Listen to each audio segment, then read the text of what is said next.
about the jewel of the Indian culture, the Sanskrit language, and how an understanding of that can help us to moksha, help us understand Aham Brahmasmi, the truth.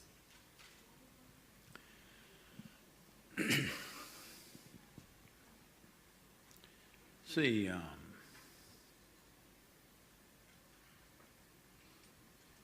the sound, any sound is a reverberation.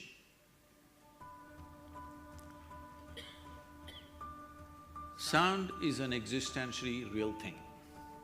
Words are made up in our minds. Words and meanings exist only in human mind. There is no meaning anywhere in the universe. Only in human mind is looking for meaning. But the sound exists.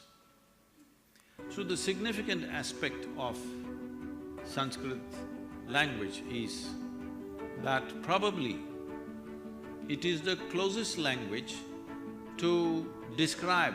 See, every form has a sound attached to it. Every sound has a form attached to it. If you feed a sound into an oscilloscope, you will get a certain pattern depending upon its frequency, amplitude and other dimensions of the sound.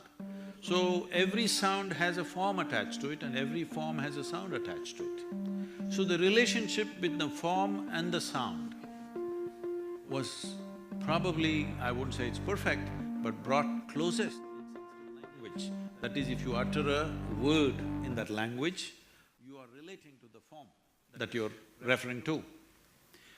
Rest of the languages are all made for the sake of communication. I say one sound and you understand, it's a conspiracy between you and me.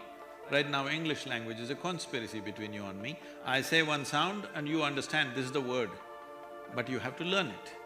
But the significance of Sanskrit language is, if you listen to nature, if you pay attention to the reverb of the nature, you would know the language, because the form and the sound are very closely related. In this context, it's very significant. It's a real tragedy that it's been largely lost. But at the same time, today the world and the youth and the young people want something as easy as possible. If you go into the Indian languages, which are all Sanskrit-based except Tamil, we have the major alphabets and the minor alphabets put together, over 200 alphabets. It's too complicated. Now, if you go to English language, it's only 26 alphabets you have to learn. Just to learn our local alphabets, we spend so much time as children learning the alphabet. So today, just 26 alphabets, but the language is very limited in the sense, there's a classic video going around in the WhatsApp and everything where a teacher in the northeast, somewhere in northeastern part of India, is teaching English in a class. The two words that are written are nature and future. She is reading as na tu re, shu tu re. Because in Indian languages, if you read by the alphabet, you will get the right pronunciation. In English language, if you read by the alphabet, you will get something else. So na tu re and shu tu re is the correct way of reading the language So, but people have come to a place even, their idea of literature is 140 characters now.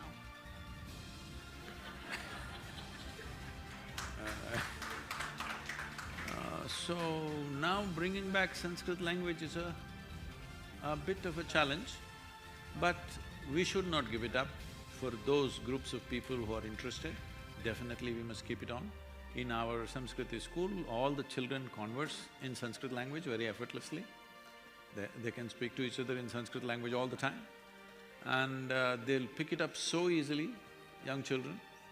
We have to keep this language because I believe that sometime in future, human beings will have the intelligence to understand what is profound and what is on the surface. When artificial intelligence comes and takes over the mundane activity, I think human beings will invest on something more profound.